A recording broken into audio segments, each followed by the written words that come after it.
Hey everyone, this is Derek, and this is the second video on limits. And so this one we're going to use the properties of limits to determine whether or not a limit exists. So first let me kind of go through the properties. If we were taking this as an engineering course, we would delve into these a lot further.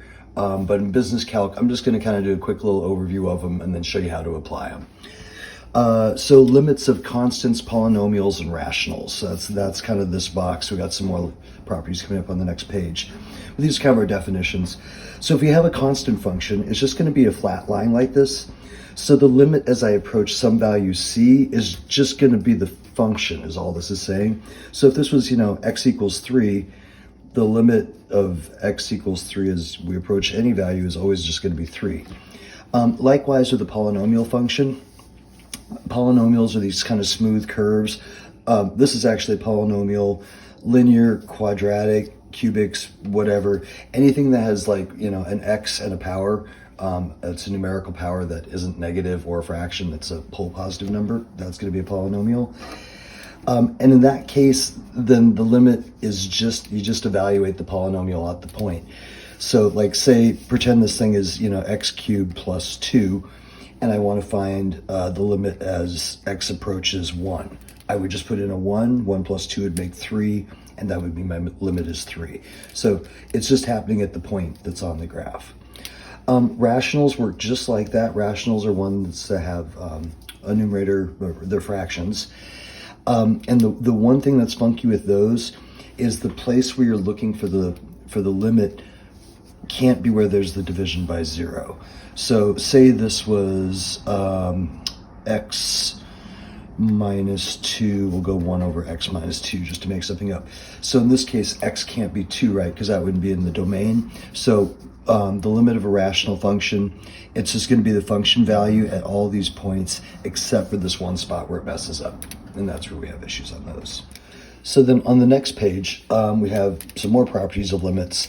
And these are just what happens if you're multiplying by a constant. If we add them together, it equals the sum of the limits. If two things are being multiplied, we can take the limits of each thing. And so we're doing that as we evaluate these, but we're not going to look at them as sort of distinct steps unto themselves. They're justifying why we can do the things we can do. So looking at this in terms of that last page, this is an x squared, so this is a polynomial, right? It's a quadratic. And so to find the limit for a polynomial, all we do is just evaluate it. So we just find f of 3. So that will be 3 squared minus 5 times 3, plus 8. So f of 3 equals 9 minus 15 plus 8. Or f of 3 equals 17 minus 15, so that would be 2. So what that means is if I graph this thing, it'd be some kind of U-shaped deal. And if I put in x equals 3, the y would come out 2 on that. So this graph would have the point 3, 2. So as I approach from this side, as I approach 3 from this side, I'm going to 2. As I approach 3 from this side, I'm also going to 2. So we would say the limit as x approaches 3 of f of x, this function, equals 2.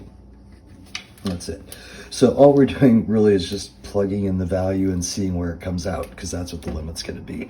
And again, for any polynomial, that's going to be the case. So the polynomials are pretty easy. For the rationals, as long as we don't get division by 0, this is it. That's all we got to do again. So here we're just going to find f of 3 is 3 minus 5, and then 3 plus 2. So if this had been negative 2, then I would have had troubles. We'll look at that in another problem. But in this case, just plug it in and see what it comes out. So that will go negative 2 fifths. So the limit as x approaches 3 of f of x is negative 2 fifths. That's that. This next section we have, these are the limits with the rational functions when they don't behave as well.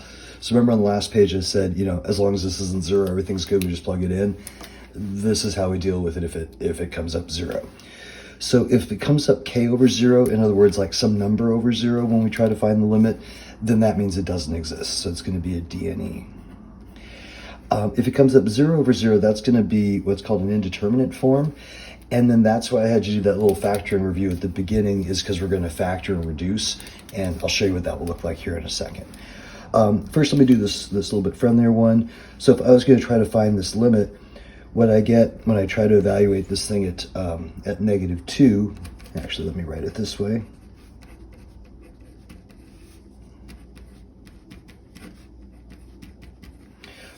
So I get the limit as x approaches -2 is -7/0, and so that's this k over 0 form. So this is a DNE. So what this one would look like is actually going to be a graph. There'd be an asymptote right here at -2, where the graph can't go there because that's our division by 0, and then one side would be firing down to -infinity, and then this other side would be going up to +infinity. And so in this case, the limit doesn't exist because both it's going to infinity and it's going to opposite directions. So that's that really doesn't exist version.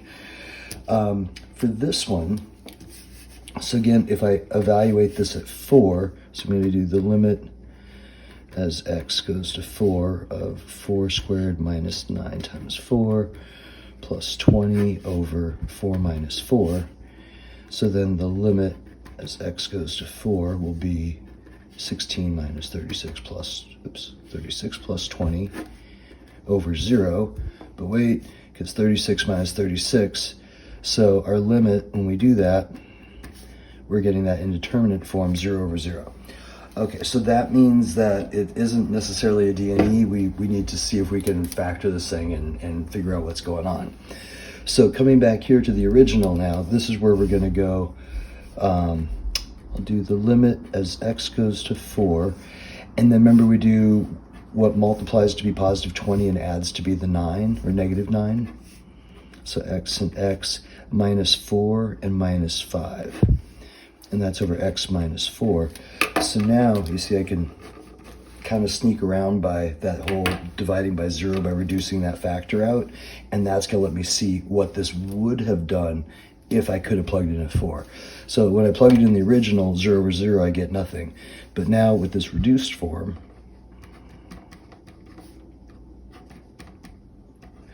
I plug in a 4, and then I get the limit as x goes to 4, 4 minus 5 equals -1. So this is where it was going before it hit this 0/0. What that would look like, let's see, where can I put that? Okay, so I drew a little picture of what that will look like. And so this would be a line, right? Slope of 1, y-intercept -5. And so as either way, if I graph this and I graph this line, they're going to be the exact same graph. The only thing that's going to be different is right here at x minus 4, where they're canceling. That's going to be that spot where you just don't have a point because it's not defined at that point. Everywhere else, though, this is 1, so it behaves just like x minus 5. So here the limit does exist because when I approach from the left-hand side, it's approaching -1. When I approach from the right-hand side, it's approaching -1. So the value, that limit exists. It's -1. It's not like it's infinity or something. It's not that the point doesn't have to be defined there. The point doesn't have to be there, but it's approaching a value, and it's approaching the same value from both sides. So that's why this one has a limit, and then this one doesn't. So a number over 0, DNE, that's that asymptotic behavior. 0/0, that's where we're going to have to factor and then kind of delve in a little further to see what's happening.